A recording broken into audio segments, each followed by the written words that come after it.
મધ્ય ગુજરાતના લુણાવાડા તાલુકાના દોલતપુરા ગામ ખાતે અજંતા ઓરેવા કંપનીની જેમને મોરબી બ્રિજ કાંડમાં આપણે સૌએ દુર્ઘટના આપણે સૌને યાદ છે, તેમનો અજંતા એનર્જી પ્રાઇવેટ લિમિટેડ નામની કંપનીનો હાઇડ્રો પાવર પ્લાન્ટ દોલતપુરા પાસે આવેલો છે લુણાવાડા તાલુકામાં, જ્યાં ગઈ 4 તારીખે 5 જેટલા કર્મીઓની પાણીમાં ડૂબી જવાથી મૃત્યુ થયા. કારણ કંપનીની ગુનાહિત બેદરકારી છે. 200 ફૂટ નીચે 15 કર્મચારીઓને એમણે કામ કરવા નીચે મોકલ્યા. જ્યારે કડાણા ડેમથી લેખિત સાવધ કરવા માટે મેસેજ અપાયો હતો કે 3 લાખ ક્યુસેક પાણી કડાણા ડેમથી છોડવાના છે. આ વાતની પુષ્ટિ આ ઘટના બાદ સ્થળ ઉપર વિઝિટ કરનાર ગુજરાત રાજ્યના મંત્રી શ્રી કુબેરભાઈ ડિંડોરે પણ કરી. જ્યારે ખબર હતી કે 3 લાખ ક્યુસેક પાણી કડાણા ડેમમાંથી છોડવાના છે, તો આ અજંતા એનર્જી પ્રાઇવેટ લિમિટેડ કંપનીના કયા કર્મચારીઓએ, કયા એના અધિકારીઓએ, કયા એના માલિકોએ આ 15 કર્મચારીઓને મોતના મોંમાં જવા દીધા? 15 જણમાંથી 10 નો માંડ બચાવ થયો અને 5 વ્યક્તિ એટલે કે 5 કર્મચારીઓએ કંપનીની ગુનાહિત બેદરકારીના લીધે જીવ ગુમાવ્યો. ક્યારેક મોરબીમાં કંપનીની ગુનાહિત બેદરકારી સામે આવે, 135 લોકો જીવ ગુમાવે, છતાં પણ આ કંપની પાછ ના લે અને ફરીવાર એની જ કંપનીમાં લુણાવાડાના દોલતપુરામાં 5 જેટલા નિર્દોષ લોકોએ જીવ ગુમાવ્યો. કંપનીએ સહાયની જાહેરાત તો કરી દીધી, પણ જે લોકોએ જીવ ગુમાવ્યા એમના બાળકોના પિતા શું કંપની પાછા લાવી આપશે? એ મા બાપના દીકરા એ સહાયથી કંપની પાછા લાવી આપશે? અને આ ઘટના ઘટ્યા પછી પણ હળવી કલમોની ફરિયાદ થાય, કોઈની ધરપકડ ના થાય. મુખ્ય મુદ્દો એ કે આમાં ગુનેગાર કોણ છે?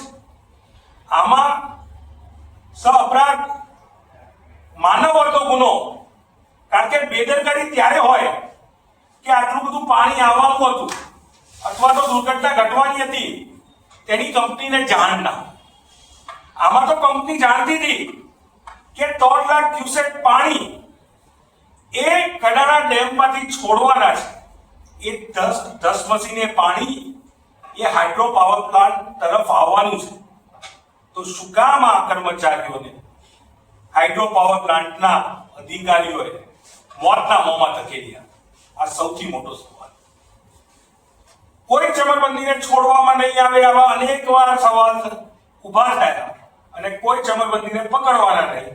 4 દિવસ થયા આ ઘટનાને, હજી સુધી કોઈ ચમરબંધી પકડાયા. બ્રિજ બનાવતા ના આવડે ને બ્રિજ બનાવે, 135 લોકોના જીવ લઈ જાય. આ એક જયસુખભાઈની કંપની.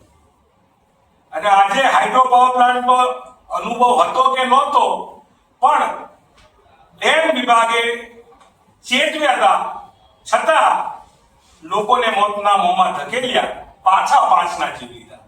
આ ક્યારે અટકશે? ઓરેવા અજંતા કંપની આ ગુજરાતના નિર્દોષ નાગરિકોના જીવ ક્યાં સુધી લેતી રહેશે અને આ ક્યારે અટકશે? વારંવાર આવી ઘટનાઓ સામે આવે. પાવાગઢ, તક્ષશિલા, હરણી કાંડ, રાજકોટનો ટીઆરપી કાંડ, મોરબી કાંડના કાંડ વારંવાર થતા જ રહે અને આવી ગુનાહિત બેદરકારી એક જ કંપનીના લોકો 2 વાર કરે.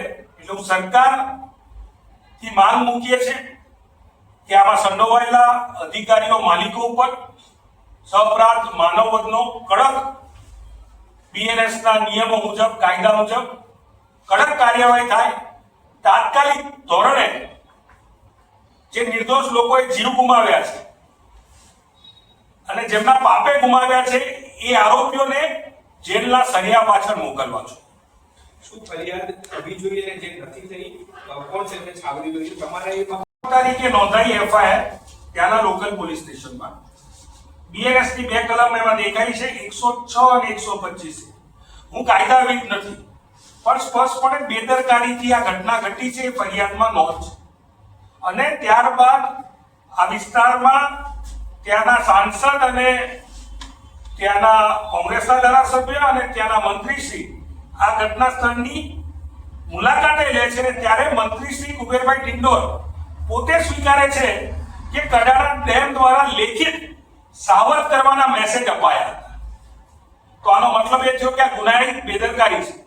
અને વકીલ મિત્રોને પૂછ્યું તો એમનું માનવું છે કે આમાં 105 ની સહઅપરાધ માનવવધની કલમ પણ ઉમેરાવી જોઈએ. એટલે સ્પષ્ટપણે અત્યારની જે કલમો મુજબ જે જોગવાઈ છે એ માત્ર બેદરકારીની વાત કરતી હોય અને ખરેખર આ ગુનાહિત બેદરકારી છે, જાણી જોઈને થયેલી ઘટના છે, જાણી જોઈને થયેલું પાપ છે, એટલા માટે આમના ઉપર કડક પગલાં લેવા જોઈએ.